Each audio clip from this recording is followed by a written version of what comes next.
Saudara-saudari, Bapak dan Ibu, rekan-rekan muda, anak-anak semuanya, Shalom Alaikum. Hari Minggu ini, perayaan ini disebut juga Minggu Sabda Allah atau Minggu Firman Tuhan. Maka kita akan mengetahui bagaimana proses terciptanya firman Tuhan di dalam agama Kristen yang satu, kudus, Katolik, dan Apostolik yang kita kenal dengan nama singkat Gereja Katolik. Saudara-saudari semuanya, di dalam Gereja Katolik sabda Tuhan itu berkaitan dengan kitab suci, sebab kitab suci menuliskan yang berisinya adalah firman Tuhan sendiri. Namun kita perlu tahu sebagai orang Kristen bahwa kitab suci terbentuknya bukan karena diturunkan dari surga dengan JNE, dikirimkan dari surga atau dibisikkan wus-wus, tidak seperti itu. Sebab Alkitab di dalam Gereja Katolik terbentuknya melalui 3 tahap. Saudara-saudari semuanya, itu hal pertama yang perlu kita tahu. Agama Kristen bukan agama yang bermula dari sebuah kitab. Agama Kristen bukan agama yang awalnya ada kitab, bukan. Agama Kristen adalah sebuah keyakinan yang pertama-tama bersumber dan berakar dari seorang pribadi. Satu orang pribadi itu namanya Yesus Kristus, Yesus dari Nazaret yang kita imani sebagai Mesias Juru Selamat dunia. Yesus Kristus berkarya di atas muka bumi ini kira-kira 2000 tahun yang lalu. Nah, di dalam beliau berkarya ada peristiwa-peristiwa yang terjadi, itu tahap pertama. Ketika Yesus Tuhan berkarya 2000 tahun lalu, ada peristiwa-peristiwa yang terjadi. Apa saja? Macam-macam. Menyembuhkan orang sakit, membuat mujizat, mengajar, macam-macam terjadi. Itu namanya peristiwa. Setelah Yesus Tuhan naik ke surga, kemudian peristiwa-peristiwa itu, ajarannya Tuhan Yesus, perkataan beliau, tindakannya beliau, mujizat yang beliau lakukan, disampaikan atau dilisankan, diumumkan atau diwartakan kepada orang-orang oleh para rasul dan utusan-utusan Tuhan. Itu tahap kedua. Jadi ada peristiwa yang kemudian dilisankan, diucapkan menjadi kata-kata, orang lain mendengar berita mengenai itu. Dulu Yesus begini, kira-kira begitu. Contoh pada hari Pentakosta, Rasul Petrus berkhotbah. Itu artinya apa? Mengatakan, melisankan, menjadikan kata-kata peristiwa-peristiwa yang sudah terjadi itu tentang Yesus Tuhan. Jadi ada peristiwa yang kemudian dilisankan atau dibuat kata-kata sehingga orang dengar. Kemudian tahap yang ketiga barulah dituliskan. Itu ada dalam firman Tuhan hari ini, Injil yang kita dengar. Dari peristiwa disampaikan, dilisankan, lalu ada kalimat yang bagian awal tadi, lalu aku mengambil keputusan untuk membukukannya dengan teratur bagimu. Baru dituliskan oleh siapa? Para rasul, para murid-murid rasul dan yang lain sebagainya. Akhirnya sampai kepada kita menjadi bentuk buku kitab atau kita menyebutnya sebagai Alkitab yang suci. Ada 3 tahap. Peristiwa lebih dulu, kemudian dilisankan, diwartakan, dan kemudian menjadi sebuah kitab. Inilah kemudian oleh Gereja Katolik kitab-kitab yang bertebaran itu dikumpulkan. Kita tidak punya Alkitab kalau tidak ada Gereja Katolik. Sebab di atas muka bumi ini yang mengumpulkan kitab-kitab yang awalnya berserakan di mana-mana itu adalah gereja yang satu, kudus, Katolik, dan Apostolik alias Gereja Katolik. Contoh, ini baru contoh aja 4 Injil itu tidak ditulis dalam satu tempat. Contoh Injil Markus ditulis di Roma, Injil Lukas di Antioquia, Injil Yohanes di kota Efesus, kemudian Injil Matius di Yerusalem. Beda-beda tempat. Karena beda-beda tempat harus ada yang mengumpulkan. Jangan bayangkan dahulu Alkitab itu bentuknya satu buku atau satu kitab seperti yang kita pegang. Tapi satu kitab atau satu surat berada di tempatnya yang berbeda-beda. Contoh, surat Korintus ya adanya di mana? Ya di Korintus, bukan di Purwakarta tentu saja saudara. Surat Efesus adanya di mana? Ya di Efesus, tentu bukan di Subang. Jadi berbagai macam kota-kota yang berbeda ini akhirnya dikumpulkan, ditulis, disalin, diperbanyak menjadi satu bendel kita menyebutnya Alkitab oleh gereja yang satu, kudus, Katolik, dan Apostolik di bawah pimpinan Rasul Petrus dan para penerusnya. Siapa para penerus Rasul Petrus? Paus, dan paus dan uskup-uskup yang lain sebagai pengganti para rasul. Maka sebagai orang Katolik kita bersyukur ada gereja Katolik yang kemudian menjadikan Alkitab. Ada gereja Katolik yang kemudian mengumpulkan Alkitab sehingga kita tahu kebenarannya.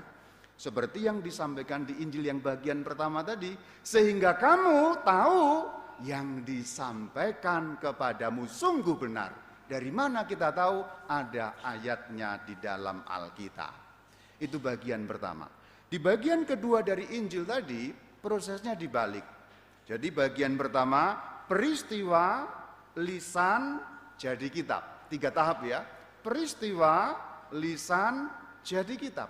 Di bagian yang kedua dari Injil suci hari ini ketika Yesus Tuhan membaca Alkitab, prosesnya dibalik.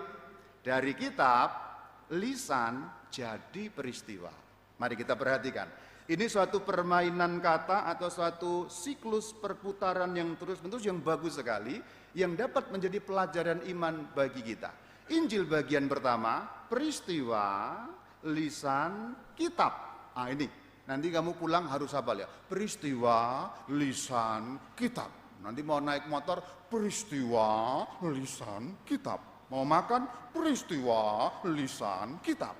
Ini proses terbentuknya Alkitab. Sementara di bagian kedua dari Injil yang kita dengar terbalik. Dari kitab yang kemudian dilisankan yang menjadi peristiwa. Menjadi peristiwa itu maksudnya apa? Menjadi kenyataan. Maka kalimat terakhir, hari ini genap nas itu. Genap menjadi kenyataan. Bagian kedua ini yang kita alami setiap minggu sekarang. Zaman modern ini. Yang kita alami setiap minggu zaman modern dalam misa, dalam kurban misa ini adalah kitab, lisan, peristiwa. Kalau terbentuknya kitab suci, peristiwa, lisan, kitab. Sementara di zaman modern, kitab, lisan, peristiwa. Berawal dari kitab. Kita sudah punya kitab, kita sudah punya Alkitab. Maka ada bacaan pertama, kedua, ketiga, ada Mazmur dan semuanya itu dari Alkitab. Dan dalam Alkitab itu dibacakan bacaan Injil contohnya, itu berarti dari kitab. Tapi Injil harus dibunyikan. Kalau tidak dibunyikan ya hanya berupa tulisan. Contoh, baca Injil dari Lukas. Nih, kan nggak begitu. Tulisannya ada, itu kitabnya di belakang saya taruh sekarang kan. Tapi dilisankan. Dari kitab dilisankan. Pada waktu itu Yesus begini kamu dengar. Jadi berupa lisan. Dengan harapan apa? Perhatikan tadi gerakannya. Kitab, lisan, peristiwa. Dengan harapan setelah kamu mendengar lisannya, menjadi peristiwa yang nyata dalam hidupmu, apa yang kamu dengar itu. Contoh, ini juga nanti ada yang mau menyatakan pembaharuan janji suci perkawinan. Contoh, kan dalam Alkitab ada tulisannya, kasih itu sabar. Ketika dibacakan menjadi lisan kan, kasih itu sabar. Maka kitab, lisan, peristiwa. Maksudnya apa? Kasih itu sabar. Dengan harapan kamu yang dengar, kasih itu sabar menjadi peristiwa yang nyata dalam hidupmu. Itu maksudnya. Kadang-kadang kan suami itu nyebelin ya Bu ya. Gitu kan? Iya, wah semangat itu ya. Ibu yang semangat itu berarti suaminya nyebelin gitu ya. Tapi sebaliknya kadang-kadang istri-istri itu menjengkelkan ya Pak ya. Gitu kan? Iya.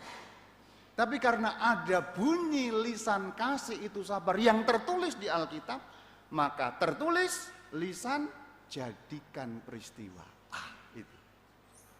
Itulah prosesnya beriman seperti itu. Contoh, memaafkan kan, mengampuni 77 kali 7. Jadi nanti Pak kalau istrimu salah dihitungin aja pakai skor turus itu 1, 2, 3, 4, 5 gitu.